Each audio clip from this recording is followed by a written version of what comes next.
Howdy, howdy, howdy, my name is Anachi Sasuke, and welcome back to Let's Read the SCP Foundation Wiki. In the last episode, we read through, I believe it was Basement Cat up through Sleeper. And there also just seems to be a trend since I've started doing the 500s where every 5 episodes there is at least one Keter. So in this episode, we're going to find out if that continues to be a thing. If it continues to be a thing exactly the way it was continuing to be a thing, we should hit the Keter somewhere around the knife switch.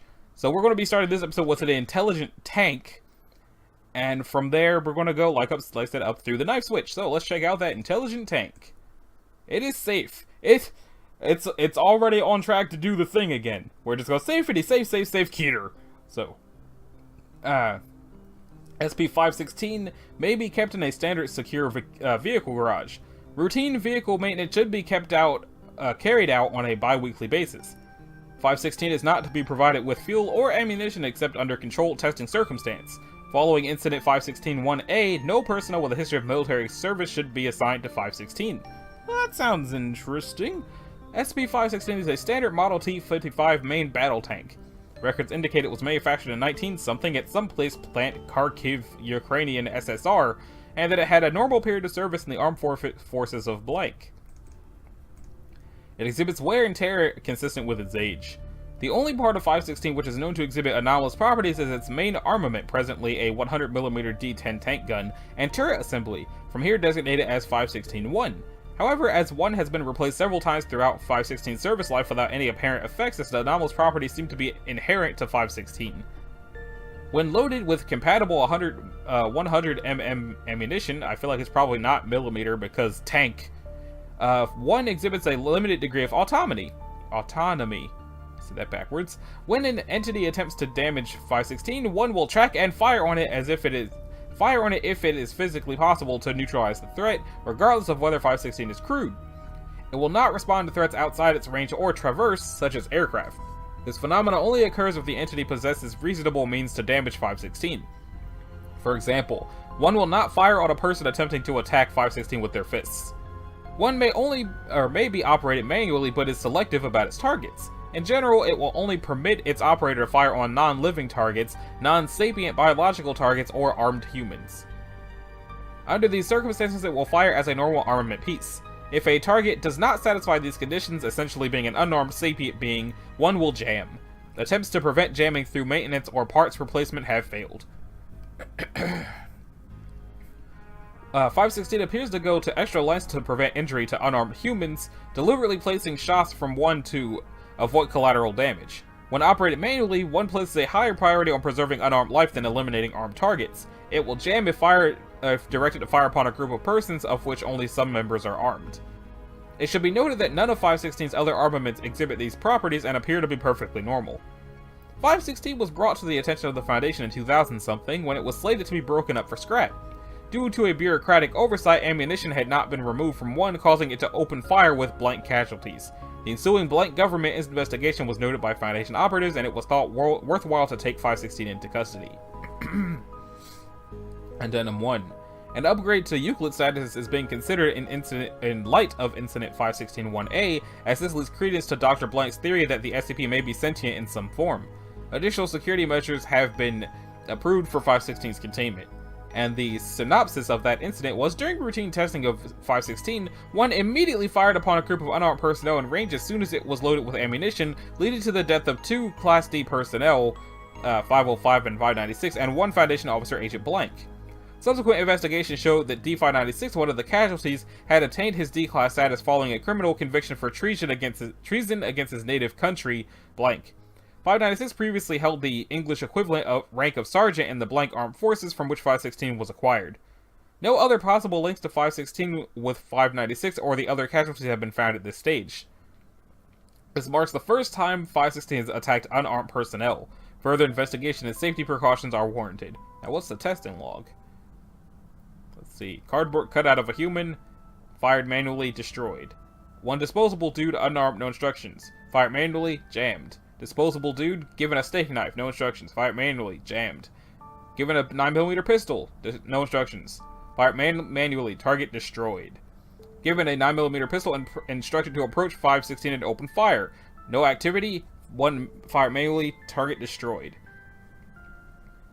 Given a shoulder-fired anti-tank weapon, no instructions. No activity from 516, fired manually, destroyed.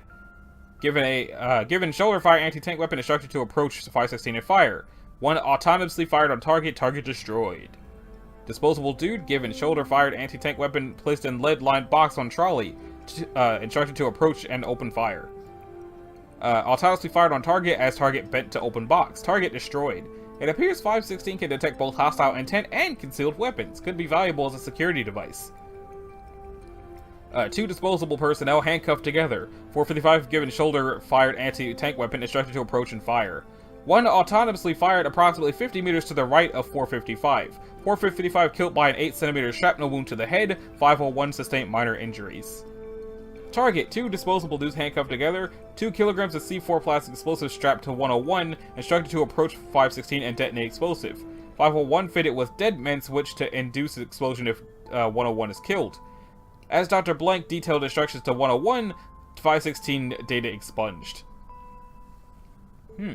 Test circumstances. Standard shell replaced by SCP-157 ARC. Target, 1 disposable dude given shoulder fire anti-tank weapon, instructed to approach and fire. 157 ARC changed into data expunged. Upon being loaded into 1, data expunged, leading to the death of 185 as well as Blank further casualties. Dr. Blank, who proposed the test, was reprimanded and transferred. Interesting. So that brings us to Grammy Nose, which is also safe and creepy looking. Special containment procedures. 517 is to be kept secured within containment locker 51-164 and site 66, facing away from the doorway.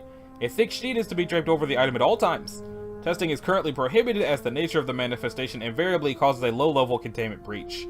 If 517-1 is triggered, personnel are instructed to report to their immediate superior to enact Protocol 517-1.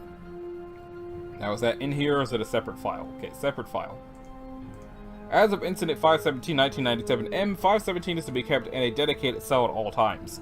An opaque black sheet is to be kept bound around the object at all times. As of, used to say, August 25th, 1997, now it says blank 2002. No more testing is to be conducted on 517 without site director's approval. Description. 517 is a fortune-telling machine. Item stands at approximately 2 meters tall, containing a mechanical puppet and an electric candle within a glass and wooden case. Examination has shown an internal layout consistent with similar machines. On the top panel, the words "Grandmother Predictions" are painted on built-in signage. The puppet within is in the shape of an elderly woman, with a white blouse and a blue shawl. The item's power cord has been severely severed approximately 15 centimeters from its base. It appears to have been inexpertly separated from its original power source. No reaction occurs if a coin is inserted into the slot.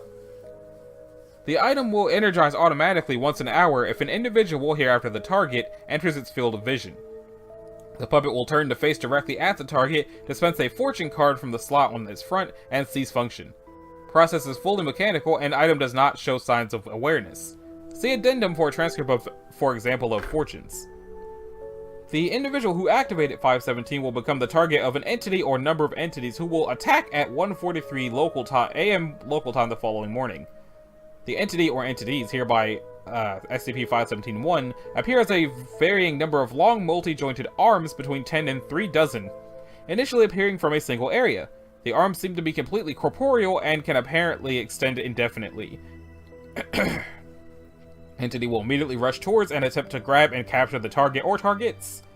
Baguettes. If the hunt is made sufficiently challenging, additional arms will begin to constantly generate in close proximity to the victim in order to facilitate an easier capture.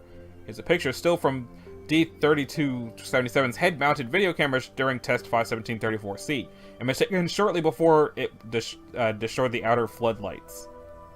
Yeah. Chosen areas are usually low, cramped, dark areas such as basements or closets, and will not shift during a given assault.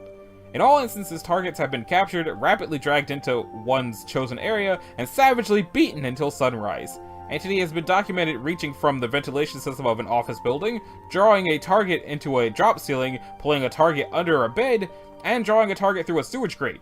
Any attempt to intrude on this event will result in human aggressors being drawn into the assault. The remains of the victim are reduced to redacted.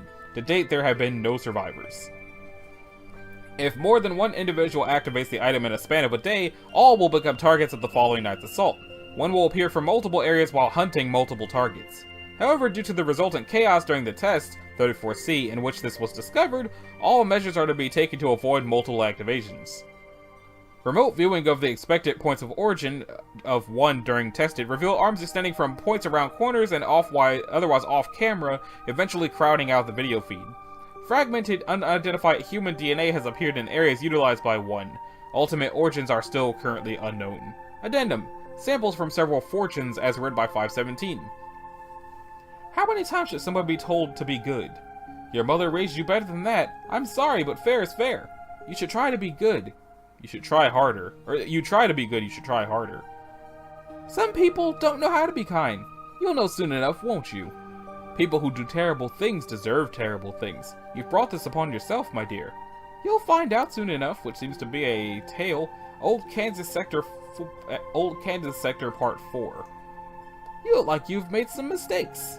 Some things are unforgivable, aren't they? Do you think they've forgotten? Okay, so that's creepy. Okay, so first up, let's, Rat's Nest Hub. So this is a story regarding this SCP, but it also looks like it's a part of something else. In the fen, something like a woman bounces on something resembling a tree. The sky above it is wispy with feathers of birds migrating to nowhere, and down by the water their heads become temporarily dislodged. The horizon is shaded in static purple, and I can see it all. Everything is real and original. Everything has gone to hell, and this rock seems to be my Faraday cage. I can't be sure of what I am anymore. Am I the only one still capable of being afraid? I could be the only one waiting for the singularity. Everything else is indifferent. The rats have been multiplying for ages, but it shouldn't be long now. The year is 3053, and I've seen it all. Let's begin at the end. Ancient history was, 1976. Okay, so it looks like even though there's a story in here that comes from the, it happened in 2119 with the arms. It feels like I'm going to bookmark this and add it to the list of things to check out later, because this sounds like a whole big thing that I should probably read all of, and I might dedicate a whole SCP Saturday to that. Depends on how long they are. But as for the incident, let's see, SP involved, 517. Personnel involved Dr. Augusta Mail, deceased. I wonder how that could have happened. Site set 23 security. Date, August the 25th of 1997. Location, storage site 23. On that date, at approximately 1:56 in the afternoon, the late Dr. Mail was targeted by 517 while supervising the object's transport to a new storage locker. Security and site director were alerted, and a defensive strategy was devised. At 23:30, Dr. Mail was loaded into a Foundation UH-60 Black Hawk, 5 security personnel assigned as bodyguards. Helicopter was situated on helipad 38, located on the roof of the then-empty Cafeteria 1. Non-essential security personnel from Sectors 1, 3, and 4 were armed with blades and stun batons, and select personnel were granted flame weapons and concussive explosives. Squads were directed to strategic points around Cafeteria 1's main and second floors, and instructed to destroy any instances of 1 that appear. As this was the first concerted effort intended to overcome 1, all measures were taken. As Cafeteria 1 was not constructed with a proper basement, it was expected that 1 would manifest in one of the surrounding buildings. All SCP objects that posed a threat, if released by 1, were moved to another area of the site. 59's enclosure is located away from Cafeteria 1 and as such was deemed safe. Which is a Keter rank rock. I feel like it was not as safe as they thought it was. So, log of events. 2357, aboard aerial transport. 1205, nighttime illumination augmented by additional floodlights. At 1236, ground squads assigned to interior of Cafeteria 1 in place. 1241, exterior of cafeteria. Weapon check called. Dr. Mail expresses intense feelings of suspense, because mildly agitated, attributed to knowledge of SCP object and subsequent paranoia. Last call for restroom breaks. 1:30, site locked down, all door and windows capable of being sealed are locked. At 1:43, approximately 18 of the limbs are sighted to the east of Cafeteria 1, generated somewhere in Storage Center 4B, approximately 40 meters away, immediately destroyed by concentrated weapons fire. 147, more sighted in the same area. Additional arms generate to replace those destroyed by weapons fire. Several seem tasked to collect pieces left behind. No hostility towards squads reported. Further instances of 1 were sighted to the northeast of Cafeteria 1, generating from within several Foundation-assigned vehicles parked between Cafeteria 1 and Storage Center 4B. Ground squad engages utilizing flame weapons. At 2:10, assault continues upon 1. Number of arms greatly increased. Between 80 and 100 are estimated to generate at a steady pace from various points to the northeast. Fire damage or destroyed limbs retract out of sight. Pieces left behind collected by entity. No hostility reported directly towards Foundation teams. At 2:24, squads report some difficulty keeping up with the rate of replacement. Explosive weapons authorized against origin points. No hostility reported directly towards Foundation teams. At 2:39, Dr. Mail and the aerial squad go airborne. 2:41, arms generate from the walls within Cafeteria 1 ground floor. Later examination reveals the arms had formed irregular holes in the drywall consistent with blunt force. Ground floor squad engages utilizing close quarters weaponry. No hostility reported directly towards Foundation teams. At 2:49, 1 appears within Cafeteria 1 ventilation system. Roof squad engages. Ground-based instances of 1 are noted to continue reaching in the direction of Cafeteria 1 even while Dr. Mail has gone airborne with the evacuation vehicle. 200 estimated to have appeared. 304 appear on the roof of Cafeteria 1 generating from kitchen exhaust ports. Damage done to structural mesh, entity engaged. 311 observed to remove the locked fire escape door on the north side of Cafeteria 1. Said instances generated with 1 ventilation system. 1 limbs generating from the exhaust system of Cafeteria 1 reach helicopter. Roof crew alerted, limbs cold. At 3:31, Dr. Mail becomes hysteric, demands that the pilot flee. Helicopter begins moving to the southeast. At 3:33, 1 generate upon helicopter seemingly from the base of the tail. Begin attacking the doors. At 3:34, the left side rear window is shattered. Onboard squad engaged with bladed weapons. At 3:35, Dr. Mail acquired by 1. Drawn through the window, passed towards waiting arms. Subsequently moved through the air towards Cafeteria 1. At 3:35, the 1 limb caught in the helicopter's tail rotor, pilot forced to attempt an emergency landing, agent track severely wounded. The squads report a marked increase in hostility by 1. Entity begins replacing arms at a greatly increased rate. Number of limbs estimated at a steady 150. Dr. Mail drawn through Cafeteria 1's kitchen ventilation system. Dr. Mail reappears in the kitchen. Agent Matheson attempts to sever 1 limb, subsequently captured and pulled towards fire exit with Dr. Mail. Agent Germain, Agent Tefler, and Agent Sile captured. Defense squads ordered to stand down. Dr. Mail, Agents Matheson, Germain, Tefler, and Sale drawn into storage building 4B through access door. Outside limbs retract and disappear. Agent Ted attempts to damage storage building 4B with combat grenades, aggressively drawn into building by exceedingly rapid limbs. Command contacted. Mission failed. Dawn. Collective remains of Dr. Mail and Agents Matheson, Germain, Tefler, Sale, and Ted are recovered. Well, dang. It sounded like it was gonna do something to the SCP-59, but dang. Stay away from Grammy Nose.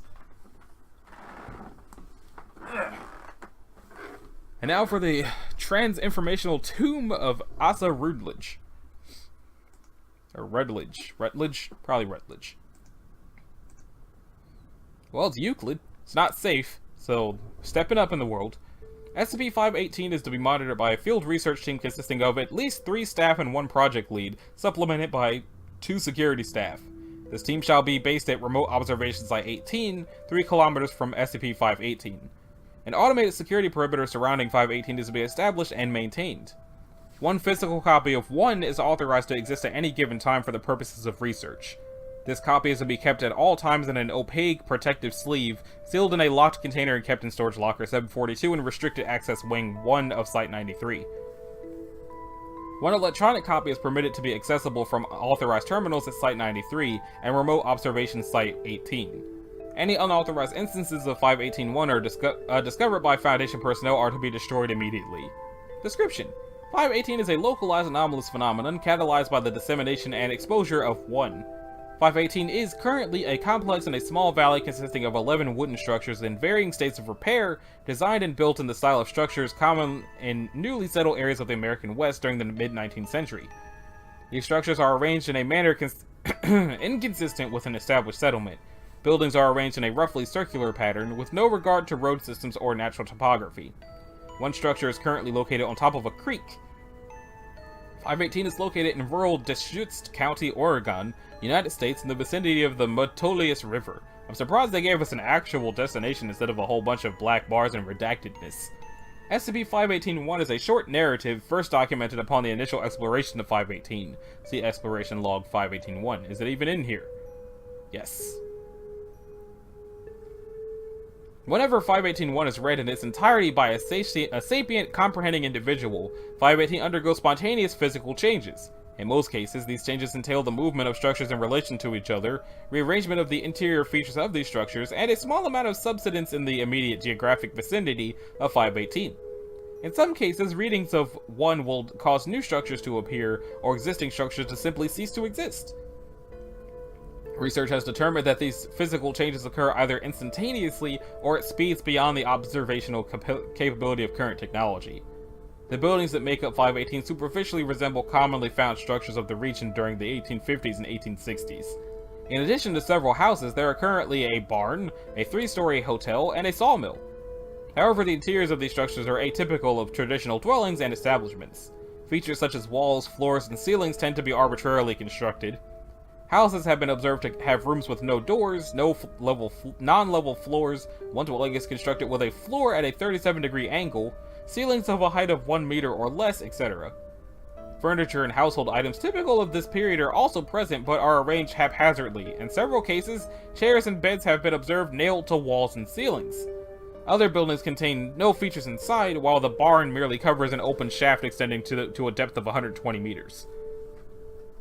The land area comprising 518 is gradually undergoing conversion into a sinkhole, and is currently experiencing subsidence at a rate of approximately 2 to 3 meters per 518-1 event. Current projections estimate that 518 will be completely submerged by the local water table after 20 to 30 additional events of 1. Below is a partial transcription of 1. This is the last will and testament of me, Asa Rutledge of Gretz Hollow, Kentucky. Footnote. Recovered records from Jessamine County, Kentucky confirm an individual of that name and time period. However, no records of such a location exist at this time. Made this 11th day of February 1859. I bequeath no material possessions, having none. Data redacted. Though my soul be condemned to hell for what happened here, I direct my final wishes to be carried out in full. This place and all that happened here shall be forgotten by man and buried under the earth until the day of judgment.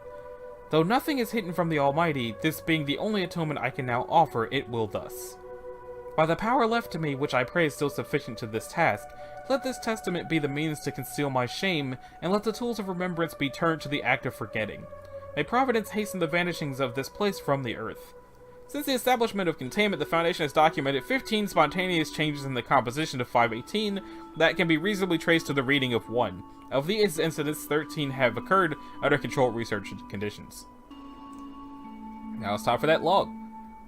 Upon initial containment in February of 1992 and the establishment of Remote Observation Site 18, staff undertook an initial exploration of SCP-518. And there's a footnote there. At the time, 518 consisted of 9 structures and included a church and a schoolhouse that do not currently exist. The sawmill structure and 2 current houses had not yet manifested. A team consisting of 4 disposable dudes was dispatched to the site, equipped with 2-way radios, flashlights, water, emergency rations, crowbars, and a camcorder. Dr. Lupe Carmona, then the research director for 518, supervised the exploration from Remote Observation Site 18. Selected transcripts are reproduced below. Supplies have been checked and accounted for. All personnel present. T-32995, do you read me? Copy. Time is 14:05 hours. Please proceed to the first structure in your field of view. 94-237, please keep the camcorder trained to your front in order to maintain our video feed. Copy. Video feed shows exploration team proceeded to an 518A structure resembling a house. Team reaches the front door and attempts to enter, doors locked. It won't budge. You're authorized to force entry. 22-343 and 94-237 force door open with crowbars. It's pretty dark in here. In there, illuminate the area and get the video of the interior. Flashlights from off-camera reveal that the interior of the structure is typical of a structure of the apparent time period, with the exception of a dresser mounted on the ceiling and a floor sloping at a pronounced angle towards the southern wall. You seeing this? Affirmative. Please proceed carefully into the house and document the surroundings. After 6 minutes and 58 seconds of visual documentation, a small door in the northwest corner of the structure is visible in the floor.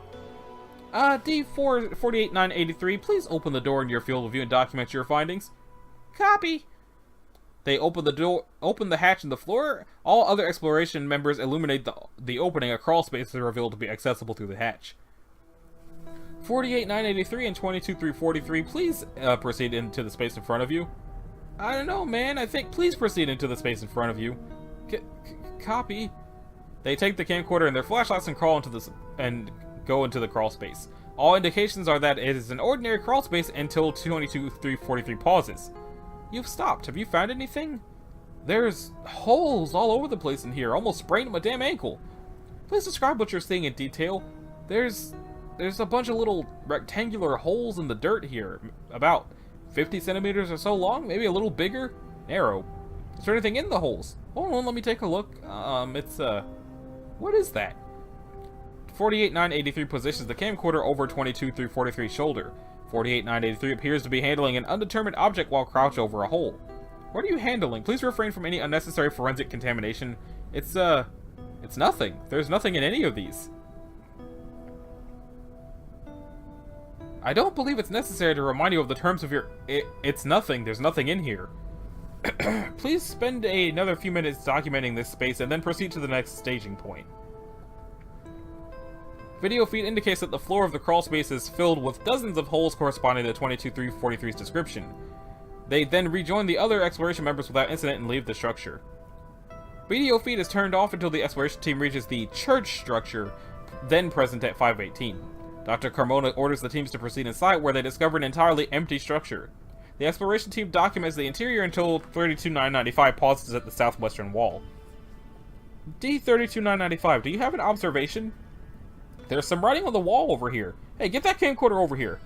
Is the writing legible? Mostly, it's kind of smudged in some places. Looks like it's written in soot. Here, let's get the video feed in here. The camcorder is brought to the writing, identified later as an instance of 1. This is the last will and testament of me. I'm not sure what this is. Please transcribe it as best you can. Copy that. They attempt to copy down 1 on a small notepad. Discussion occurs between the other 3 as to possible word choices for smudged portions of the original text. After approximately 25 minutes, D32,995 finishes writing and appears to read his notes. A low rumbling sound immediately starts and the camcorder appears to start shaking. What? What the hell? What's going on? Shit! What's happening in there? We gotta get out of here! Now! Now! Permission to abort denied. Stand by and... 48,983 can be heard in the background to be softly laughing. An unidentified member of the exploration team starts screaming. A loud crash noise is heard before audio and video contact is lost. 32,995, do you read? What's going on? Do you read? End transcript. Okie dokie. So that brings us up to the cheeky phone box, which is safe. And it says earn. Or does that say learn? Might say learn. 519 is to be kept in a standard storing room 5 by 5 meters in size. It must not be connected to a phone line unless experiments are being performed. I gotta clear my throat one.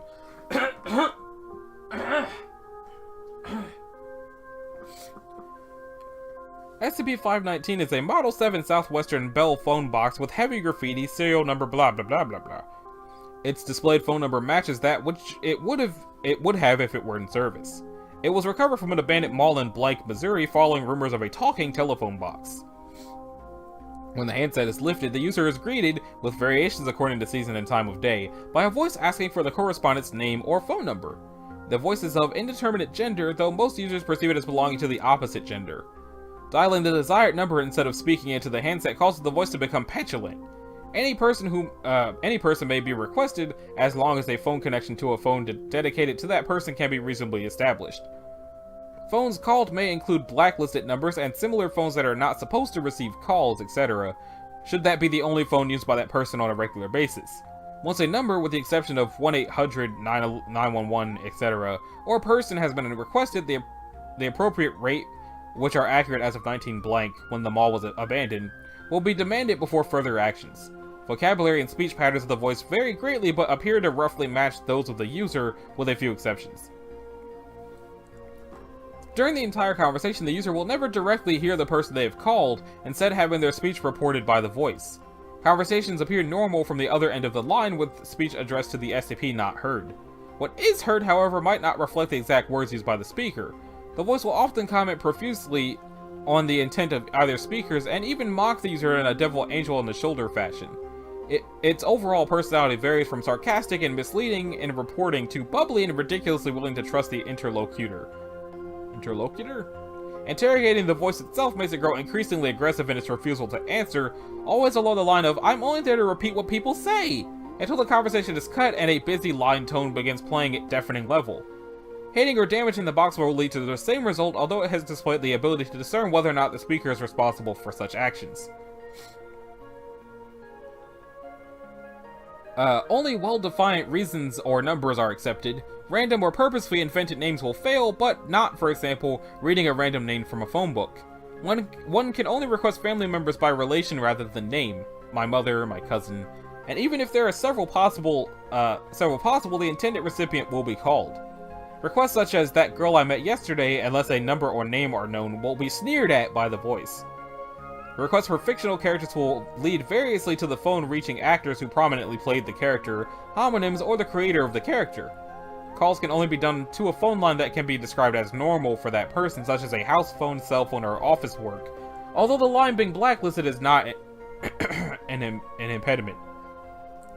Phone calls have carried through strictly internal systems on several occasions. Similarly, 519 appears to be able to bypass all automated phone systems to the point of immediately connecting to the desired department of a company, even if only the phone number was requested.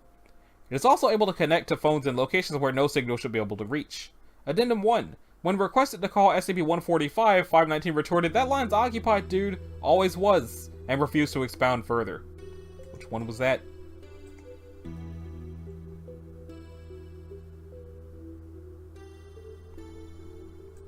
I'm not sure. Incident 519A. On blankety blank blank, Agent Blank unexpectedly requested a call to SCP-400 ARC, upon which the voice commented, "Ooh boy," before apparently establishing a connection. Dr. Blank immediately ended the experiment, and both were later disciplined when it was found that SCP-400 ARC had begun ringing at the same time the connection was established.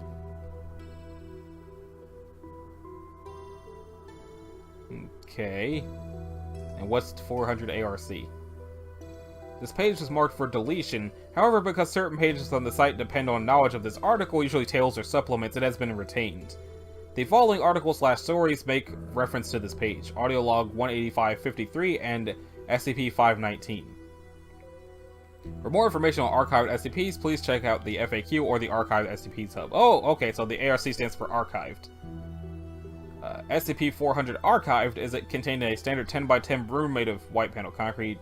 It appears to be a K6 model red telephone box.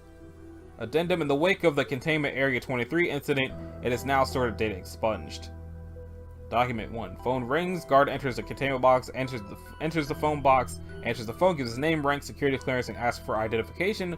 Overhead light in the containment area fails. Screaming is heard, followed shortly by a wet popping noise. Containment failure occurs. Containment failure occurs on SCP blank blank blank and data expunged. SCP blank comes into contact with data expunged, facility locked down, all staff on site are terminated. Wow. Oh, okay. Addendum 1. Under absolutely no circumstances are any staff to use 400 as a toy.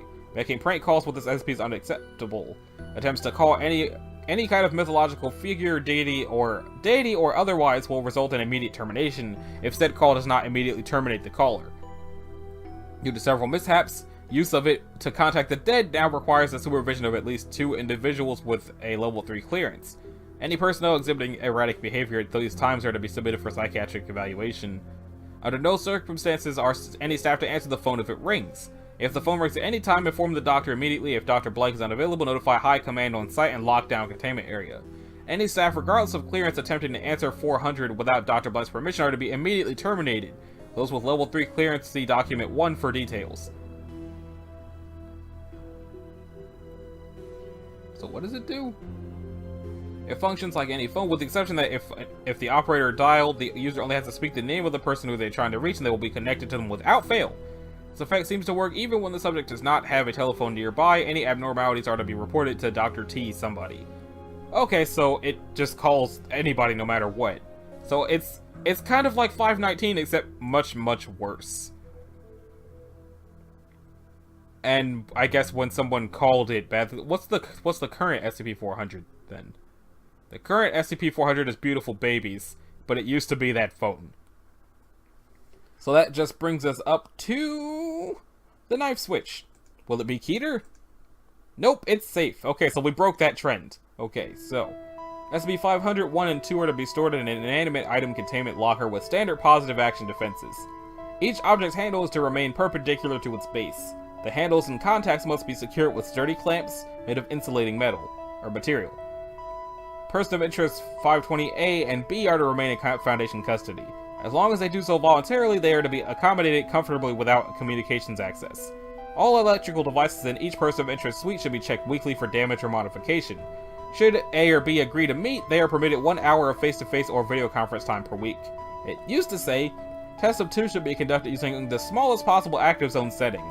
Both 1 and 2 must only be allowed to affect Foundation assets slated for disposal. Now it says testing is currently suspended, see Incident 16. Is that in here? Yep.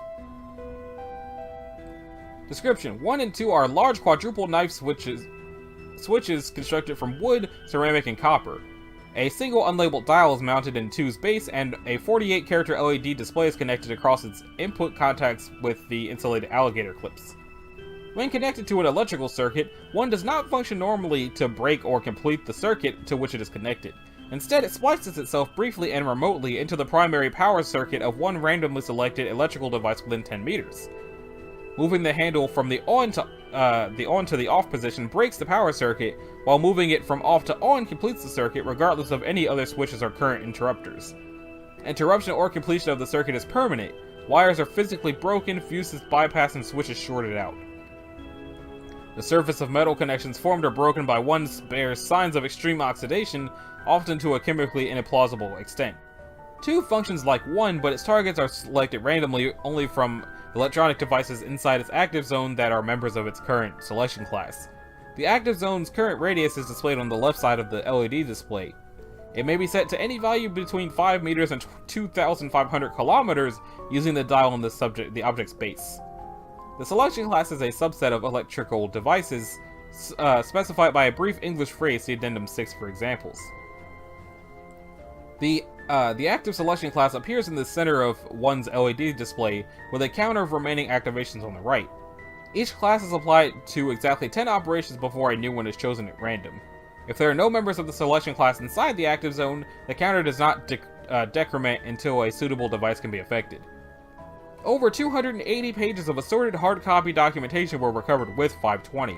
They included 8 technical papers on anomalous electrical engineering topics, 2 complete sets of construction diagrams for 1 annotated by hand to roughly resemble 2, a set of meticulous step-by-step instructions for building a copy of 1, written in the second person to sprinkle with personal and cultural references, and an extensive handwritten notes of the process of constructing and modifying an N520 instance. An SCP-520 instance. The retrieved notes end abruptly partway through debugging an attempt to add programmable target type specificity. Most handwriting in the documentation belongs to person of interest B, with occasional notes in A's hand. Many of the notes refer to an ongoing correspondence by phone and email, records of which have not yet been retrieved. Addendum 1B. 520 related persons of interest.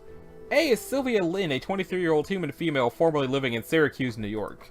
She holds a recent bachelor's in English, or bachelor's in engineering, probably. Or being in electrical engineering, and claims proficiency in electronics manufacture, including certain anomalous techniques. She claims to have built 2 with assistance from B, and professes considerable concern for B as a friend and mentor. She is largely cooperative with Foundation requests, but remains reluctant to attempt to build new anomalous devices. B is Esther Polkazka? I don't know. Esther, a 77-year-old human female born in Prague, Czech Republic, and formerly living in Utica, New York. She is a retired electrical engineer with an established history of building anomalous electrical devices. She claims to have designed 1, written the manuals and diagrams retrieved with the object, and provided the design's documentation to A as a part of a long-distance mentor-student relationship. Since containment, she has expressed no desire to contact A. Shortly before being contained by the Foundation, B suffered minor ischemic brain damage as a result of a pacemaker failure, with symptoms including partial retrograde amnesia. By studying her and A's notes since their containment, she has largely recovered her skills in electrical engineering. However, she claims confusion at the anomalous properties of 520 documentation, including her own writing, and is sharply skeptical of the basic principles described therein. Addendum 6. Sample Selection Classes. The following device selection classes in reverse chronological order have been observed since 520 came into Foundation custody. Fluorescent Ceiling Light, Doorbell, Honda Accord Power Steering, Library Fire Alarm, Neonatal Ventilator, Synchronotron, Safety Control Rod Activation Mechanism, and Pacemaker. Okay, so the knife messed up the pacemaker, and that's why she got brain damage. On May 14th, 2016, so a couple days ago was the second anniversary of that, researchers conducting routine experiments activated 11 times. The first 10 activations affected Foundation-owned fluorescent lamps without incident. The 10th activation also changed the selection class to Boeing 747 Aileron Actuator. Since no aircraft were present in the effect radius, researchers took the opportunity to test 2's function in the absence of suitable targets. When the switch was activated for the 11th time, however, researchers noted only slight stiffness in the handle. Later examination showed that the force applied to move 2's handle was first diverted to adjust its effect radius selection dial and enlarge the active zone. Simultaneously, Qantas Flight Redacted was lost near Perth with all 532 passengers and crew. No known relationship is believed to exist between William E. Boeing and Person of Interest B. However, the circumstances surrounding the Qantas crash closely resemble the circumstantial report for Mr. Boeing's death. And he is SCP-2254. And this is SCP-1798. Foundation assets embedded with crash investigators successfully retrieved the airplane's relevant hydraulic flight control systems and confirmed all 4 aileron actuators to have been disabled by 520. All testing with 520 has been suspended pending development of an alternate method of changing the object selection class.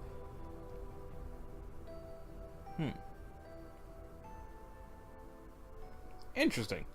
So that about does it for this episode. This episode, I think, 114. In the next episode, we'll be covering, let's see, the post box, the blood-draining carpet, the most unhelpful object on Earth, Walter the omnivorous rabbit, and eye spiders. Just about that entire lineup sounds like this episode's going to make my skin crawl. But in any case, this has been Anachi Sasuke. This was Let's Read the SP Foundation Wiki. If you liked it, a like and a subscribe will be groovy. If you didn't, you don't need to do either one of those things. And I will see y'all in the next one. Later.